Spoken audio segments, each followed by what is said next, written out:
Hello and welcome to our Current Issues Dialogue presentation.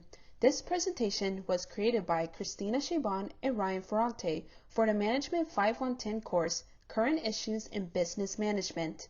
Today, we're discussing our assigned issue, the North American Free Trade Agreement. We will be going over 6 aspects of this issue: background, provisions, supportive argument, counter-argument, synthesis, and reflection. References are included at the end of this PowerPoint. To set the stage of our current issue, the North American Free Trade Agreement, also known as NAFTA, is a trade deal between the United States, Canada, and Mexico. The idea of this trade deal can be traced back to 1980, when it was first campaigned by President Ronald Reagan. He was inspired by the Treaty of Rome, which laid the foundations of the European Union, and wanted to compete against it. After President Reagan's presidency, President H.W. Bush negotiated the trade deal. He is pictured in this slide along with Mexican President Carlos Salinas de Gortari and Canadian Prime Minister Brian Mulroney. The picture was taken on October 7, 1992. After President H.W. Bush's presidency, President Bill Clinton signed the North American Free Trade Agreement in January of 1993. A year later, it went into effect on January 1, 1994. Just as it says in its name, the North American Free Trade Agreement was made to encourage free trade. NAFTA's primary goal was to expand and boost trade between the U.S., Mexico, and Canada. Its secondary goal was to increase global marketplace competition between the North American countries. However, NAFTA is no longer in effect today. It only lasted for 25 years. The trade deal was renegotiated by President Donald Trump. It was signed on November 30th, 2018. The reasons behind this renegotiation were the high trade deficits, factory closures, and job losses for the United States due to NAFTA. Under its renegotiated terms, NAFTA was renamed to the United States-Mexico-Canada Agreement, or USMCA. The renegotiation changed NAFTA in 6 areas, mainly hitting the automobile area. The new and improved NAFTA went into effect on July 1, 2020. Pictured is Enrique Peña Nieto, Mexico's president, President Donald Trump, and Justin Trudeau, Canada's Prime Minister. Mexico's Secretary of Economy, United States Trade Representative, and Canada's Minister of Foreign Affairs stand behind them. This picture was taken after the signing of USMCA. Back with NAFTA. What did NAFTA do to reach its primary and secondary goals? First, it reduced tariffs, custom duties, and other trade barriers between the North American countries. It also established strong protection of intellectual property rights to fight against intellectual theft. Investors also gained power to sue in case of violation and other actions, thanks to the established rules for resolving disputes between investors and North American countries.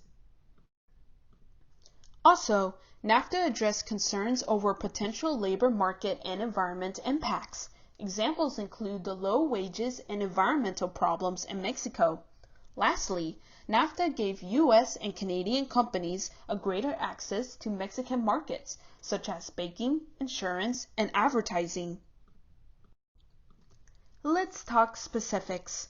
One of the specific ways to boost trade is by the elimination of tariffs, and that is exactly what NAFTA did. NAFTA delivered 3 rounds of tariff elimination. The first in 1997 between Canada, US, and Mexico. The second in the following year between Canada and Mexico. And the third in 2002 between the same 2 countries.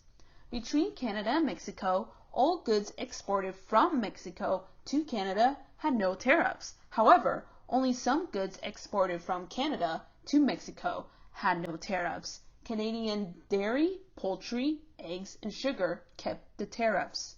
Apart from tariffs, NAFTA brought down another trade barrier by reducing motor vehicles and auto parts from automobile rules of origin.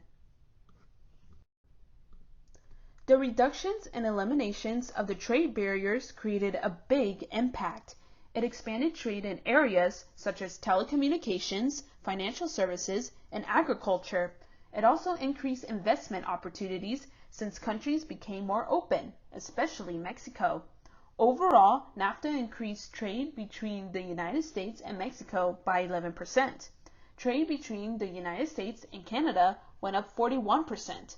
But the biggest change was the trade between Canada and Mexico, which jumped up to 118%, all thanks to the decreased trade barriers under NAFTA.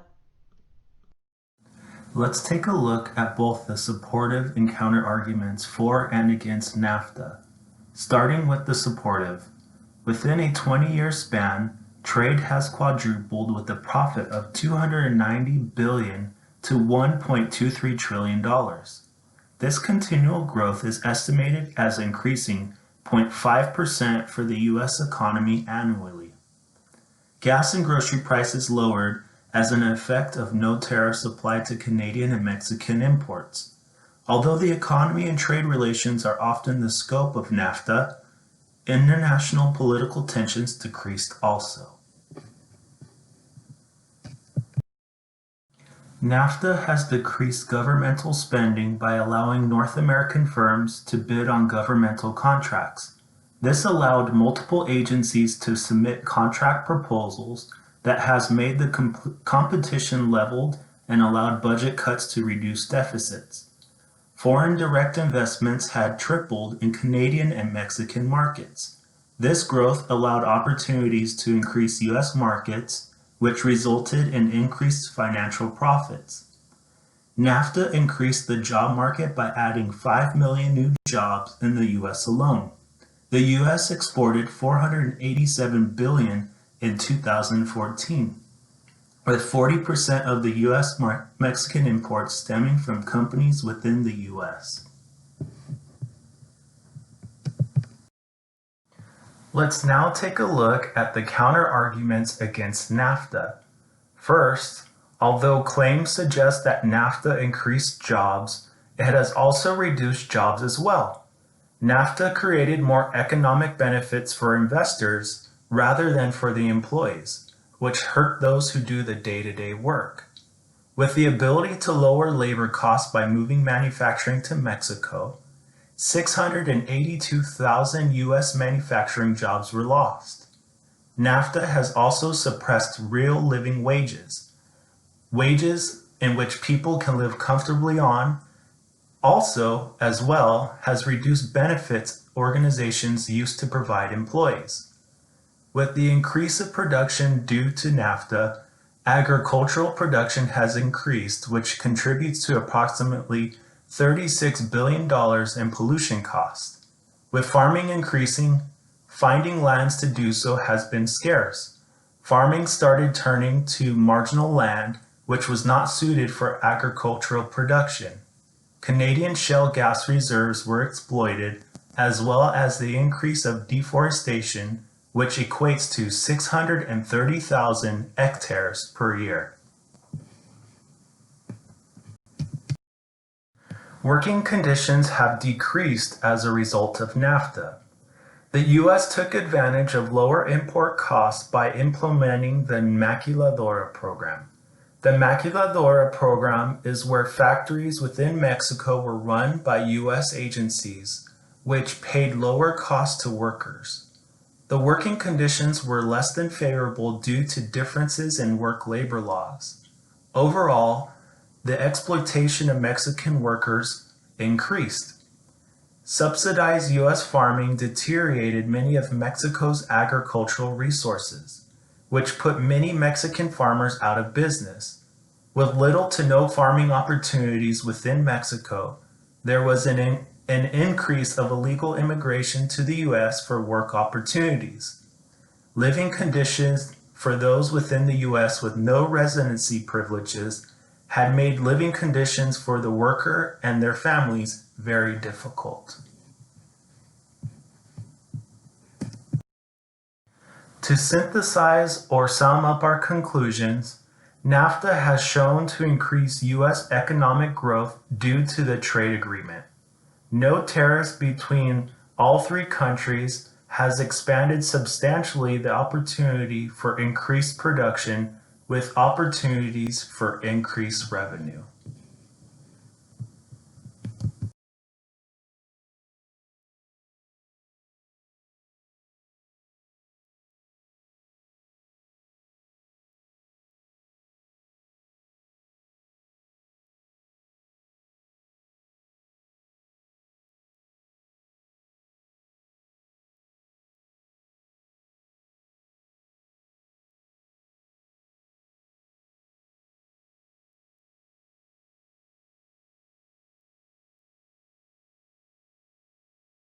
Upon our reflection, we can see both the pleasant and not so pleasant outcomes from NAFTA. Removal of tariffs created a system open for cross-border manufacturing and created opportunities for industries to lower costs for consumers while still making profits. NAFTA played a part in equalizing authority by reducing political tension among the three countries.